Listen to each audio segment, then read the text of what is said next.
I finally went to the butcher shop and I got myself some good quality bacon so I can do some bacon fat wash bourbon and make myself a BLT. So let's cook this up. Now this is going to be an absolute treat. I very rarely cook bacon at home since I'm the only one that eats it, so I'm stoked to make some bacon fat wash bourbon and a BLT. So the next time you're cooking bacon at home, do not think about throwing away that grease. Keep it off to the side, let it cool completely, and then go ahead and add it to some bourbon or vodka. Let that sit on the counter for a couple of hours so it infuses nicely, giving it a shake here and there, and then pop it in the freezer. All right, as always, I'm not gonna make you wait for our part 2, so here it is.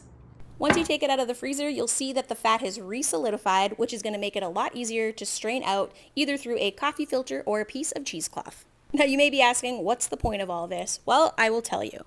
Fat washing is an old perfumer's technique. It's when you take something fatty and infuse it into alcohol. Not only does the alcohol take on the flavor of the fat or oil that you're using, but it also adds some weight and depth to the spirit, so when you're using it in cocktails, it adds a really nice, rich mouthfeel.